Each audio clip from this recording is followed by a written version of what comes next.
Hello, I'm John Adams, editor of Digital Photo, and welcome to this video lesson where I want to take you through our free landscape effects kit. Now, this is a special kind of file or template we've created that allows you to pick the print size you want, either A4 or A3, depending on which inkjet printer you have, and then add the most important processing effects used for landscape pictures. And all this occurs using a simple series of clicks. You simply click on the relevant button and you get the effect you want. So if, for example, you want to warm up this image here, taken in EDAM, then one click will give you a strong warm-up effect, or if that's not enough for you, you can go for an extreme warm-up effect. You can also cool it down with a mild cooling, or a strong cooling filter, or an extreme cooling filter, all done with one click.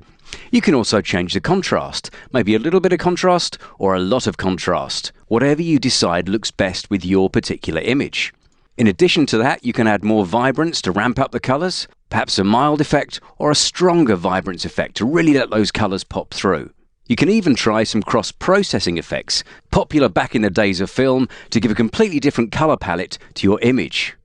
Of course, we haven't left out some special effects as well, and if you want to add a vignette to hem in your image more, you can do that. We've got a mild vignette that'll give a subtle darkening around the edges, or a stronger one, or a really extreme vignette to really home in the attention on the centre of the picture. And of course, because skies are often brighter than the land in a landscape picture, our special landscape effects kit wouldn't be complete without some graduated filter effects. And we've got 4 of those too, so you can decide on how much sky you want to darken, perhaps a little bit, or a bit more, or a bit more, or half the image, just to darken down that sky and give a much better balance to the exposure of your image. Now, of course, you can also stack the different effects, all by clicking once. So, for example, you could add a warm-up, increase the contrast, add a bit more colour to make the image pop through, and drop in a mild vignette just to accentuate the action in the centre.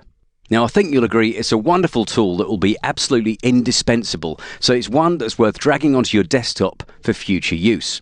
But let's now have a look at how the whole thing works and how you can start improving and enhancing your landscape pictures in a really instant and easy fashion. Right, so let's close this down, and I can start from the very beginning. All you need to do first of all is open up your image. That's the most important step. Open your image that you want to use. So we go to File, Open, and you can find the picture you want. Let's just find it in our Start Images. EDAM I think we'll use for this one. So once that's loaded up on screen into Photoshop or Elements, what you need to do is copy it into memory. And to do that, first of all, hit Ctrl and A on the keyboard. That will surround the whole image with marching ants and make a selection of the whole thing. Then hit Ctrl and C to copy it. And then you can hit Ctrl and W to close it down. It's stored in your memory, so you don't need it on screen. Now we've done that, it's time to open up the Special Effects template.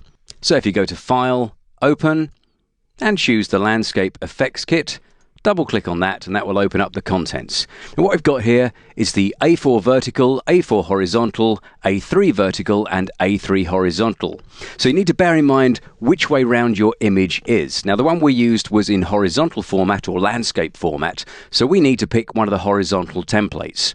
So you can either go for A3 or A4 depending on what print size you're going to make. I'm going to choose A4 for this one. So we double-click on the A4 horizontal template, and you may see a message about a missing profile. Just leave it as it is. Don't colour manage. We've stripped out any colour profiling, so it doesn't matter what your system's assigned to, it'll just come up with this warning dialog. So just leave it as it is and open it up. Now we can see you've got confirmation you're in A4 horizontal, so that's the size of the print you're going to make. Once that's up on screen, what you need to do next is open your Layers palette. Now chances are they're already over here on the right hand side, but if they're not, just go to Window and choose Layers. And you'll see this long list of layers crop up. Now there's a lot of scrolling involved if you can leave it looking like that. So the easiest way is to click on this little tab up on the top right. I'll need to move my interface over a bit first of all. There we go, and you'll see there you can go to Panel Options. In the Panel Options dialog box, click on None. That will condense all your layers, get rid of the thumbnails and make it easier to see everything. So click OK to None. And then you'll see when you bring back your Layers palette, you've got all of them listed there, and that should display on most screens. And here's all the various effects we have. Now, the very bottom layer is the one you need to click on first. It should be highlighted automatically, but if you've clicked on anything else, then when you close down your image, that may remain highlighted. So what you need to do is click on that one. It says click here before pasting. So click on that first of all, and then once you've done that, you need to paste in your image. Now you remember we saved that into memory first of all, so all you've got to do is hit Ctrl and V on the keyboard, and your image will become part of the document as layer 1. Now once it's there, you may want to resize it. It may be too big or too small for your A4 or A3 template that you're using. So to do that, all you need to do is create a little bit of room around the canvas. You can do that by holding Ctrl and hitting the minus key a few times, and then just hit Ctrl and T to go into free transform mode. You can now pull on these little handles around the outside of the box to change the way your image looks within the frame. Now I think that looks pretty good there, so I'm not going to mess about too much with the size of it, but you can go in or out depending on what you want to do. Once you've done that, click on the green tick or just hit return on the keyboard to set down those changes. And that's my image resized within the A4 template. Now we'll just get it back to full screen size by double clicking on the hand tool. And now comes the fun bit. All we have to do is switch on or off these various effects. So you can see we've got some warming effects at the bottom. We can go for a mild effect, or a strong effect, or an extreme warm-up effect, just to really bring the sun out and make the picture look more inviting. You've also got cooling filters, so we can cool down the image if it's a bit too hot. And then of course you can add contrast. A little bit, a medium amount, or an awful lot, to get a really contrasty, more graphic look to the picture. Vibrance is the next group, and we've got mild, strong, or extreme to really make the colours pop. And then we have some cross-processing effects. You may want to try these because they can make an interesting difference to your landscape picture. There's one which gives one colour palette, and another one which gives a completely different colour palette. After that, you have a vignette you can use. So we've got a mild vignette, a strong vignette, or a really strong vignette that really hems in the picture by darkening the edges of the frame. And at the top of the list, we've got grads. Now, skies are an important part of most landscapes, and you often need to darken them a little bit. And our grads do that in a really simple way. You've got a small grad, which just takes in the top part of the sky, or you've got a medium grad, which takes it a bit further down, a large grad, which goes even further, which looks about right for this picture, or you've got the extra large grad, which takes up half the image. And that too could be used on this particular image. Now, if you want, you can stack the effects. So you could use the extra large grad with the small grad to really darken the top part of the sky. And you could indeed use, say, a strong warm-up and throw in a lot of contrast as well. But the thing to take care of is using two or more effects from the same group. For example, we've used two grads here, and you can see it looks very dark at the top of the frame. So it's best to use just one, really. So I'm just going to use the extra large grad and switch off the small grad. The same thing for the other parts. If you're using a strong contrast there, you don't want a mild contrast as well, because you will ramp up your contrast until it's too big for the image. So you don't want to break your image, unless of course you're looking for that particular kind of graphic effect. So that's how simple it is to use the effects. Just one click on these eye icons in the layers palette will switch them on and off. And because you've got the layer name alongside, everything is described for you, so you know exactly what you're doing. So we'll quickly switch all these off and develop our landscape to make it look as good as possible. Let's switch everything off. There we go.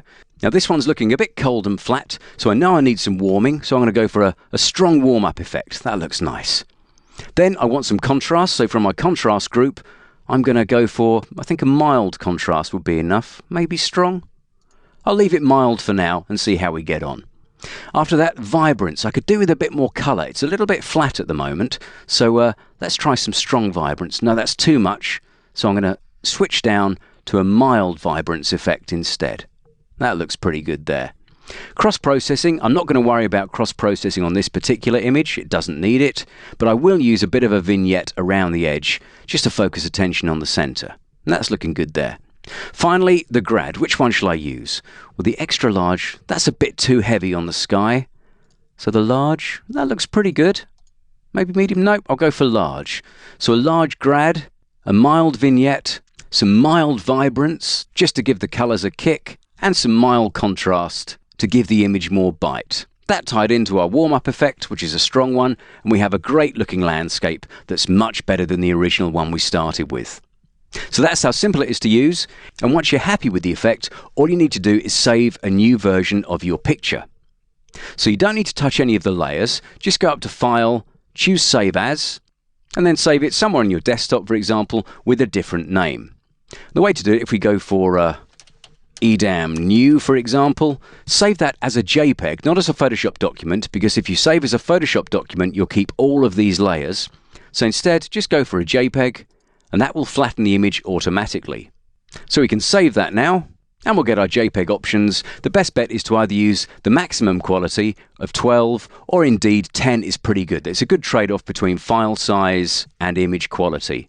So once you've done that, you'll see that it's gone down to one single layer, but once you click OK, the image will save, and then you return to all of your layers again, so you can then create a completely different look if you want to, by switching these eye icons on or off, and then save another version of your landscape.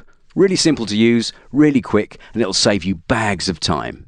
Enjoy using our landscape effects kit to really pep up your scenic shots, and I'll see you next time.